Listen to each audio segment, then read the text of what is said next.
Il le prend dans son propre piège. Quelqu'un qui était complètement a quitté la voie de Dieu, Dieu lui ramène à tomber dans son propre piège. Dieu dit, David, je crois que tu es plus intelligent que moi. Il endurcit le cœur de Uri, Uri dort devant sa porte. Il ne va pas chez lui. Le matin, Uri est là. Son frère ceci. Il voit que David avait un problème de lien de sexualité. Il avait un problème de délivrance de la sexualité. Il pensait que lui était frivole.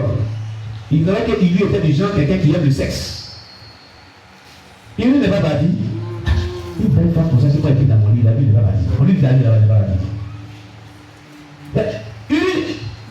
Mais je t'ai dit pourquoi tu devais partir passer la bonne nuit avec ta femme. Il dit, race de l'alliance est sur le champ de bataille. Mes collections à race campagne à me combattre. Et moi j'ai voulu dormir auprès de ma femme, je refuse à mon roi. Je dois être intègre. Je dois aller sur le champ de bataille. Je ne peux pas pendant qu'ils aient la guerre là-bas et moi j'ai couché la femme ici. Je refuse cela.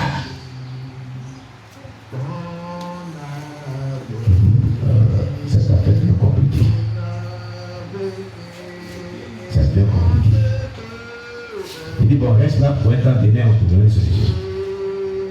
Écoutez très bien. Écoutez. David était têtu, c'est pourquoi Dieu l'a envoyé dans le truc de la Bible. Il était têtu. Quand tu es un enfant de Dieu, quand tu refuses d'écouter Dieu, quand tu écoutes, il n'avait pas écouté les paroles de son père spirituel Nathan, le prophète. Il faut écouter Dieu, il faut écouter ses serviteurs qui l'établissent sur toi. Mais quand tu te joues quelqu'un qui connaît que tu n'écoutes pas, il y a une chose. Dieu n'établit jamais dans les normes quelqu'un si quelqu'un, tant que la personne sa spiritualité n'est pas élevée que toi. C'est le principe de l'autorité. Retenez cela. Quand Dieu établit un homme sur des personnes, c'est que son niveau spirituel est très élevé. Qui est vous? Le texte est là dans la Bible.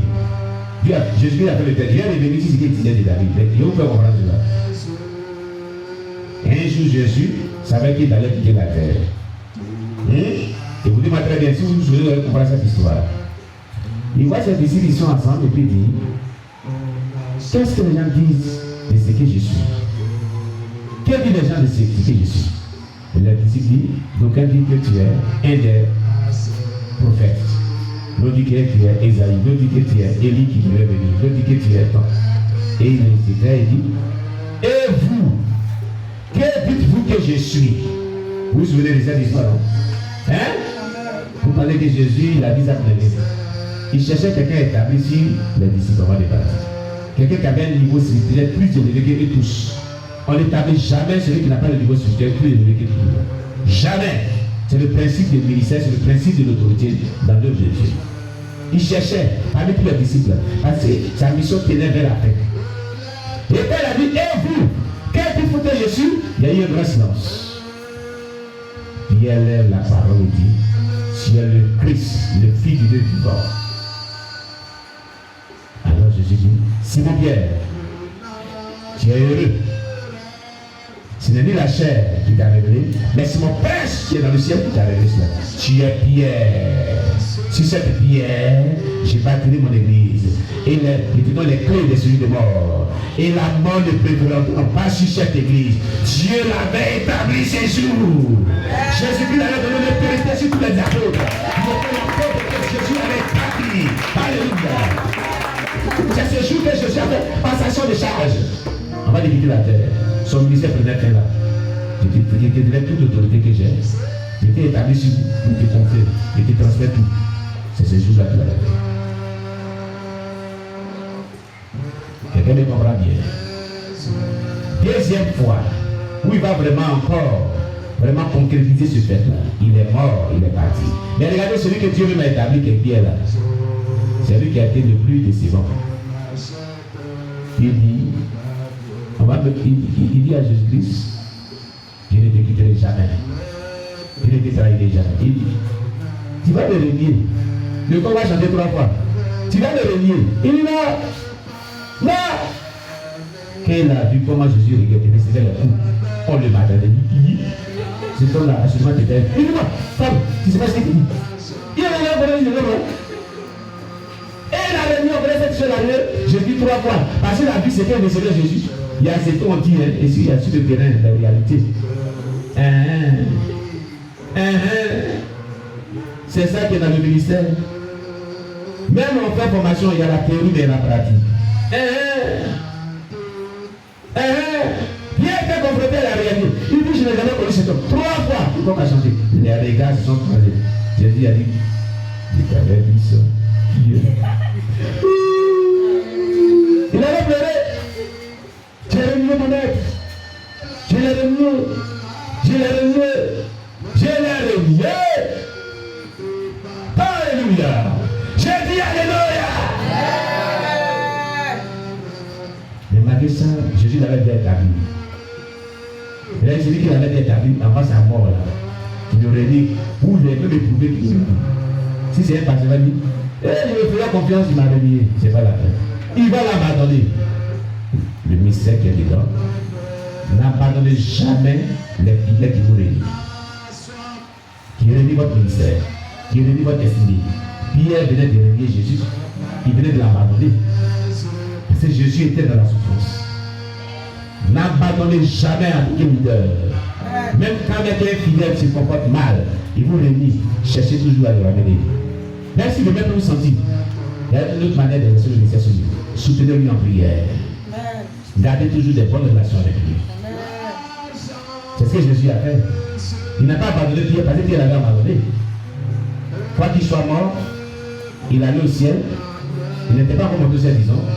Quand il s'est ressuscité, les disciples étaient attendus. Où va communiquer par la deuxième fois? Les disciples étaient attendus. Pécher. Il était en train de pas pécher, il était au bord de l'eau. Et il a parlé quelque part dans les gens. Il dit, vous avez faim, n'avez pas encore mangé? Il dit oui. Ils n'ont pas encore répondu. Hein. Jetez le filet là-bas. C'était la deuxième fois, ça c'est la deuxième fois. Quand ils ont jeté le filet, ils n'ont pas encore su que c'est Jésus. Quand ils ont attrapé beaucoup de poissons, il dit venez, ils ont fait un feu sur la scène. Et c'est là pendant qu'ils vont manger, c'est le maître, c'est le maître, c'est le maître, c'est le maître. Il est ce qu'il disait là, c'est ça. Il est le maître. Et là maintenant, il va encore officiellement et définitivement établir Pierre. De manière claire. Il dit Pierre, avant de partir maintenant, il dit Pierre, m'aimes-tu? Pierre, c'est que je t'aime. Même-tu que plus que tout cela. Vous comprenez pourquoi? Regardez bien, vous savez, c'est ce qu'il a dit, non? Même-tu que plus que ceci. Et il parlait de tous les disciples qui sont là. En fait, Dieu n'établit pas quelqu'un au-dessus des gens si son amour pour Dieu n'établit pas tous les autres. C'est pour ça que Jésus a dit ça. Ce sont des principes. Pour que Dieu vous établisse, après que vous leadership un peu, votre amour différencie de tous. Est supérieur de l'amour que témoin pour Dieu pour tous. Voilà pas le langage de Jésus qui a été comme ça. Même tu plus que tous ceux-ci. Ce sont les conditions. Un leader établi sur l'église, c'est que l'amour qu'il témoigne dans sa relation avec Dieu est supérieur que tous ceux qui sont sous sa tutelle. Voilà pourquoi Jésus donne ce langage. Même tu plus que tous ceux-ci. Et puis elle dit, mais je t'aime. Paix les agneaux, il a dit. Qui paie les agneaux? Qui paie les agneaux? Dans la réalité, qui paie les agneaux? C'est le berger. Le berger l'a établi quoi? Jésus venait de l'établir officiellement devant tous ses collègues. Deuxième fois, Pierre, m'aimes-tu? Il m'aime, je t'aime. Paie les agneaux. Deuxième fois. Pierre, troisième fois, Pierre, m'aimes-tu? Pierre a commencé à avoir de la tristesse, dit la Bible. Il a commencé à pleurer dans son cœur. Mais tu sais que je t'aime. Paie les agneaux. Il avait établi, parce que le test là, qu'il avait fait passer, il avait reçu à ça. Donc Dieu n'établit personne qui est dans le niveau spirituel est passé. Jamais. Retenez cela au nom de Jésus-Christ. La gloire de Saint-Esprit. C'est pourquoi de telles personnes doivent t'honorer. C'est pourquoi de telles personnes sont approuvées de Dieu. C'est pourquoi Dieu dit que ne touchez pas à mes poings. L'œil de Dieu est sur eux. C'est pourquoi ne raisonnez pas avec ceux-là que Dieu établit sur vous.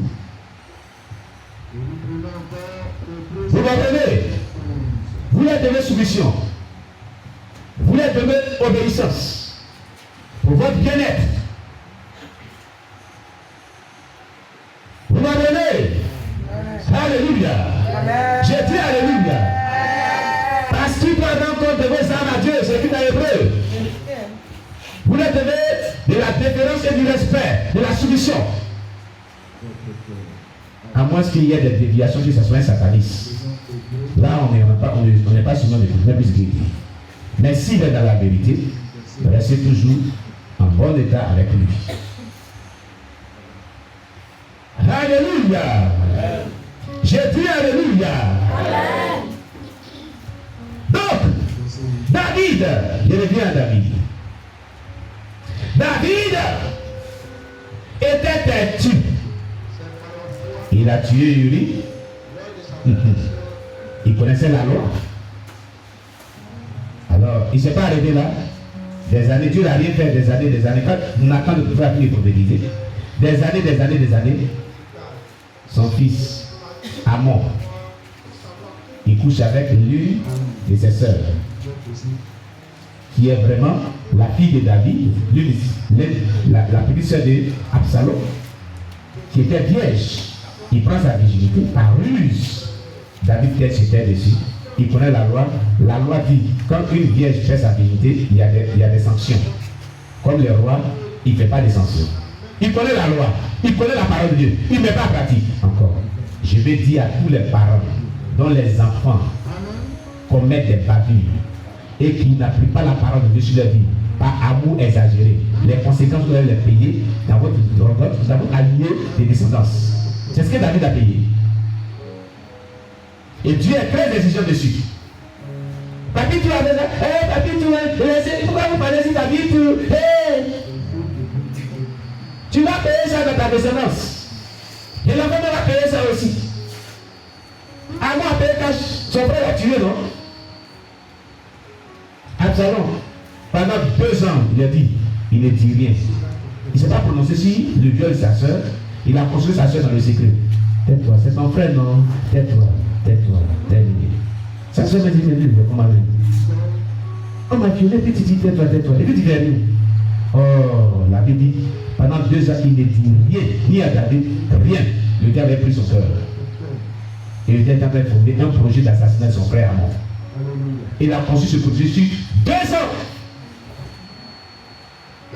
Mais c'est la prophétie qui avait libéré Nathan. Que tu as fait rentrer le père dans la vie, le malheur de ta famille David.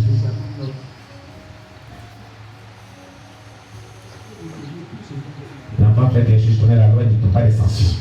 Peut-être que s'il avait pris des sanctions, Absalom n'allait pas aller jusqu'à ce stade. Quand vous connaissez la parole de Dieu, et que vraiment, il y a des choses qui se passent, et que vous n'arrivez pas vraiment à vous décider pour l'appliquer, il y a des conséquences. Quand vous appliquez le contraire de la parole de Dieu, il y a des conséquences. Et attention, ces conséquences peuvent descendre sur vos descendances. Alléluia. J'ai dit Alléluia. Quelqu'un me comprend bien ce matin. Le laisser aller. Ah, le laisser, c'est un enfant. Ah, il ne sait pas ce qu'il fait. Tu fais du mal à l'enfant et toi-même. Applique la parole de Dieu avec sagesse. Tu comprends? Alléluia. Et vous les enfants, alors comme c'est papa, je suis le fils du pasteur, et tu te crées des problèmes. La parole de Dieu s'en fout du fait que tu es le fils du pasteur. Si tu agis mal, tu payes, tâche avec Dieu. Répands-toi, marche dans l'intégrité de la foi et de l'amour du Seigneur. Alléluia. Gloire à Jésus-Christ. David connaissait les sanctions, il ne les a pas appliquées. C'est pourquoi Dieu l'a jeté dans une fosse profonde, dans les ténèbres, dans les abîmes, dans Psaume 88, verset 5 à 7. Et il disait cela dans sa prière.